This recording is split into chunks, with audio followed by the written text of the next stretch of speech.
الزاني لا ينكح إلا زانية أو مشركة والزانية لا ينكحها إلا زان أو مشرك وحرم ذلك على المؤمنين والذين يرمون المحصنات ثم لم يأتوا بأربعة شهداء فاجلدوهم 80 جلدة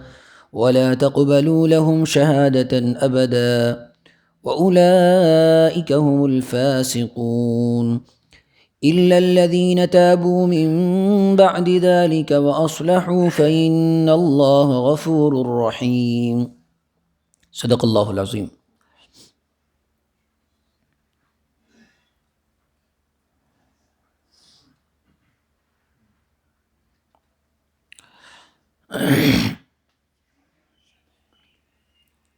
یہ مضمون آ چکا تھا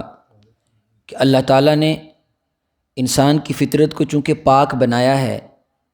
جب وہ اپنے نیچر کو گندہ کر دیتا ہے اور شرعی حدود ساری پیچھے چھوڑ کر، ساری قیدیں توڑ کر پاک دامنی کو داغدار کر دیتا ہے تو اس کا مزاج بگڑ جاتا ہے۔ جب مزاج بگڑ جاتا ہے تو نتیجہ یہ ہوتا ہے کہ وہ اپنی خواہش کو پورا کرنے کے لیے پھر اس کا میلان بھی، نکاح کے لیے بھی اس کا میلان کبھی نہیں ہوتا، صرف وہ گناہ کرنا چاہتا ہے، چاہے وہ گناہ پورا کرنے کا موقع کیسے بھی میسر آئے۔ لہٰذا جس کا نیچر بگڑ جاتا ہے تو اس کا مزاج اتنا بگڑتا ہے کہ اس کے سامنے پھر مذہب کی قید بھی نہیں رہتی، اور وہ انسان اپنے آپ کو مذہب کی قید سے آزاد کر دیتا ہے، اور اس کا مزاج ایسا بگڑتا ہے کہ اس کا انکلینیشن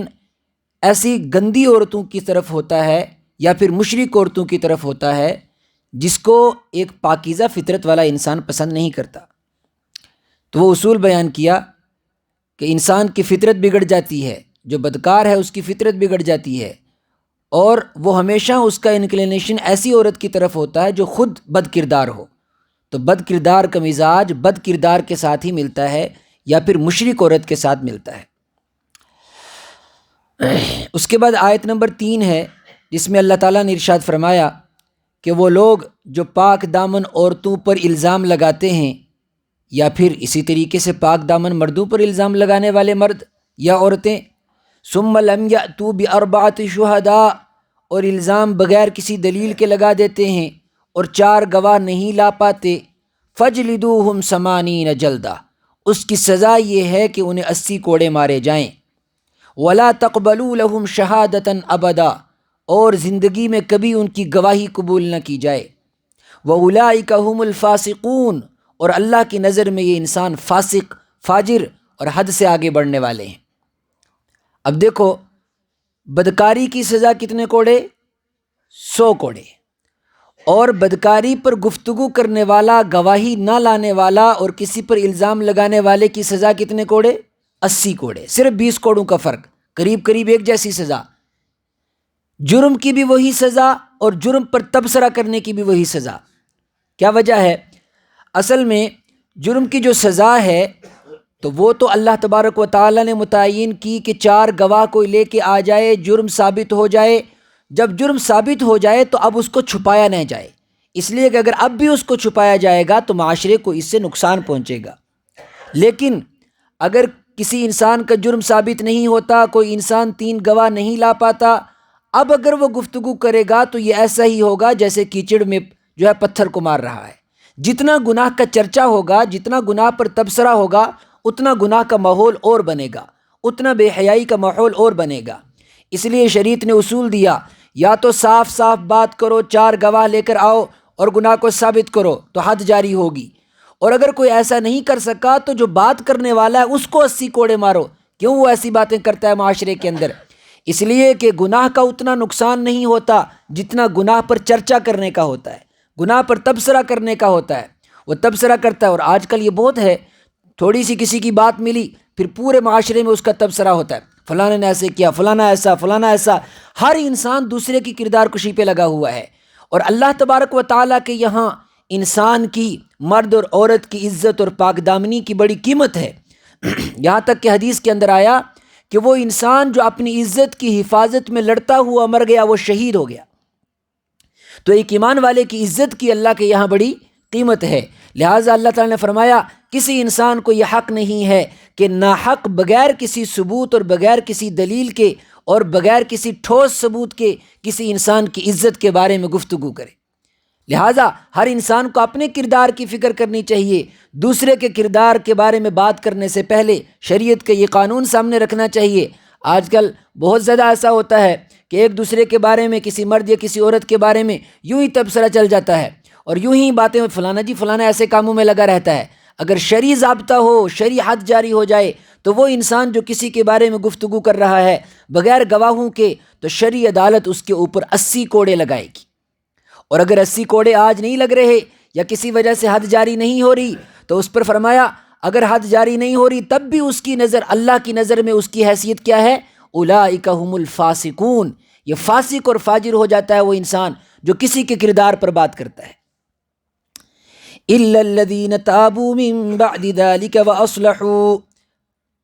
دراصل یہ جو اصول بیان کیا، یہ جو سزا بیان کی سختی کے ساتھ، یہ اسی لیے بیان کی کہ انسان زیادہ گناہوں کے چرچے نہ کرے۔ اور آج تو انسان خود اپنے گناہوں کے چرچے کر کر کے دوسروں کو بتاتا ہے، کسی کے بارے میں تو کرتا ہی ہے، خود جو کرتا ہے اس کے بھی چرچے لوگوں کو کر کے بتاتا ہے۔ اور حدیث کے اندر آیا کہ اللہ تعالیٰ کو اس وقت بڑی غیرت آتی ہے، اس وقت بڑی غیرت آتی ہے کہ جب کوئی انسان رات کو کوئی گناہ کرتا ہے، وقد بات یستر ربہ، حالانکہ رات ایسی گزرتی ہے کہ اللہ نے اس کے گناہ پر پردہ ڈالا ہے،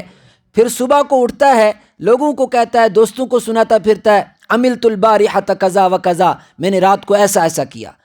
میں نے یہ گناہ کیا۔ فرمایا اللہ کو اس وقت بڑی غیرت آتی ہے کہ وہ انسان جس کے گناہوں پر اللہ نے پردہ رکھا اور انسان خود وہ پردے چاک کر کے دوسروں کو سناتا پھرتا ہے۔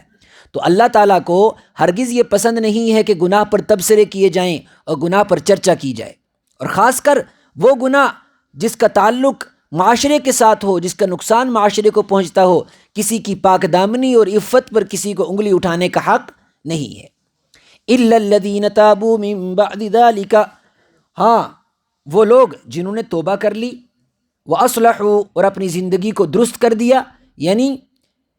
پہلے کسی کے بارے میں گفتگو کی لیکن جب پتہ چلا کہ اتنی سخت سزا ہے تو آئندہ سے اپنی زندگی کو تبدیل کرنے کا ارادہ کرتا ہے اور کسی کی عفت اور عزت کے بارے میں گفتگو نہیں کرتا، تو فرمایا فإن اللہ غفور الرحیم، تو بے شک اللہ تو معاف کرنے والا اور بخشنے والا اور رحم کرنے والا ہے ہی۔ اس کا مطلب یہ ہے کہ وہ انسان پھر فاسق نہیں رہے گا۔ اور بعض لوگوں نے کہا نہیں، اگر وہ توبہ کر لے گا تب بھی اس کی گواہی قبول نہیں کی جائے گی، اور بعض لوگوں نے کہا نہیں، اس کی گواہی قبول کی جائے گی۔ والذین یرمون ازواجہم، تو یہاں پر کیا اصول آیا ان دو آیتوں کے اندر؟ یہ اصول آیا کہ اس وقت تک کسی کا جرم ثابت نہیں ہوگا جب تک کہ 4 گواہ نہ لے کے آئے، اور اگر کوئی انسان کسی کے جرم کے بارے میں گفتگو کرے گا بغیر 4 گواہوں کے تو اس کے اوپر 80 کوڑے لگیں گے۔ لیکن اگلی آیت کے اندر ایک ایکسیپشنل کیس کو بتایا جا رہا ہے کہ عام حالات میں یہ ضابطہ ہے لیکن ایک مخصوص حالت کے اندر یہ ضابطہ نہیں چل سکتا۔ جب یہ آیت اتری تو صحابہ کرام میں سے حضرت سعد بن عبادہ رضی اللہ تعالیٰ عنہ جو کہ انصار کے سردار تھے، آئے اور رسول پاک صلی اللہ علیہ وسلم کی مجلس میں آ کر فرمایا یا رسول اللہ یہ آیتیں ایسی ہی ہیں، یہ آیتیں ایسی ہی ہیں۔ تو آپ صلی اللہ علیہ وسلم نے بڑی تعجب سے ان کو دیکھا اور صحابہ کو کہا کہ دیکھو تمہارے سردار کیا کہتے ہیں، اتنا آیتیں ایسے ہی کا کیا مطلب، ایسے ہی ہیں اور کیسی ہیں؟ تو آپ صحابہ نے فرمایا یا رسول اللہ یہ بڑے غیرت مند آدمی ہیں، ان کی بات کا برا نہ مانیں، ان کی بات کا کوئی غلط مطلب نہیں ہے۔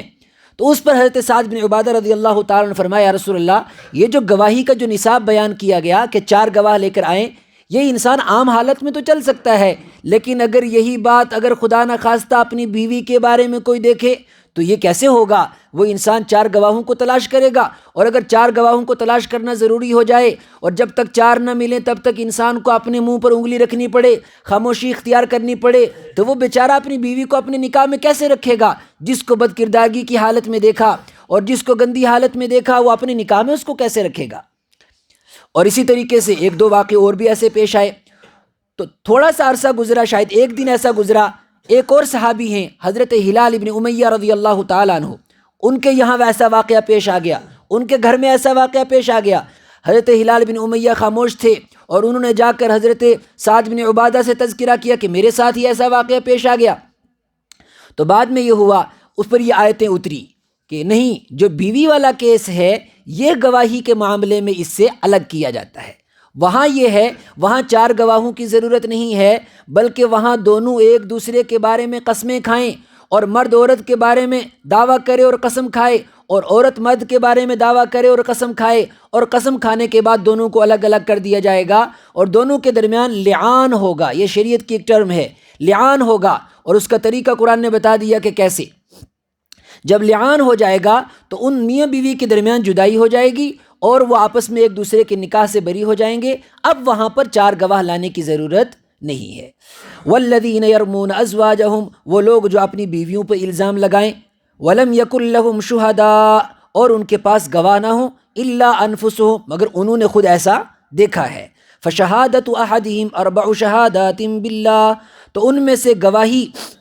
ایک کی گواہی یہ ہے کہ وہ 4 گواہیاں دے، اللہ کو گواہ بنا کر 4 مرتبہ قسم کھائے، انہ لمن الصادقین، کہ وہ سچا ہے، وہ سچ بول رہا ہے۔ والخامسۃ ان لعنت اللہ علیہ، اور 5ویں بار یہ قسم کھائے کہ اللہ کی لعنت ہو اس پر کہ اگر وہ جھوٹا ہو۔ اور اسی طریقے سے جب عورت کو سامنے پیش کیا جائے گا تو عورت بھی یہی کرے گی، 4 مرتبہ قسمیں کھائے گی۔ اگر قسم کھانے سے جھجک جائے تو اس کے اوپر سزا جاری ہوگی، اس کا مطلب یہ کہ جرم ثابت ہو گیا۔ اور اگر وہ جرم کا اقرار نہ کرے، صرف مرد کی قسم کی بنیاد پر اس پر کوڑے نہیں لگائے جائیں گے، لیکن اگر وہ قسم کھانے سے جھجکے تو اس پر کوڑے لگیں گے، ورنہ پھر اس کو بھی قسم کھانی ہوگی۔ وَيَدْرَعُ عَنْهَا الْعَذَابَ، اور عذاب کو اس سے دور کر دے گی۔ یہ بات کہ وہ گواہی دے، 4 گواہیاں اللہ کے نام پر، یعنی 4 قسمیں کھائے، اِنَّهُ لَمِنَ الْكَاذِبِينَ، کہ اس کا شوہر جھوٹ بول رہا ہے۔ والخامسۃ، اور 5ویں قسم یہ کھائے، ان غضب اللہ علیہا، کہ اس پر اللہ کا غضب نازل ہو، ان کان من الصادقین، اگر اس کا شوہر سچ بول رہا ہو۔ تو دونوں طرف سے قسم کھلائی جائے گی۔ حضرت ہلال اور ان کی بیوی کے ساتھ یہی کیا گیا، ان دونوں کو مجلس میں بلایا گیا۔ رسول پاک صلی اللہ علیہ وسلم نے حضرت ہلال سے کہا کہ دیکھو، جھوٹ مت بولو اور ایسا کوئی جرم مت کرو کہ آخرت میں تمہیں پچھتاوا ہو، آخرت کی سزا زیادہ بڑی سزا ہے، اس لیے غور کر لو۔ حضرت ہلال نے فرمایا، یا رسول اللہ، میرے ماں باپ آپ پر قربان ہوں، میں جو بات کہہ رہا ہوں بالکل سچ کہہ رہا ہوں۔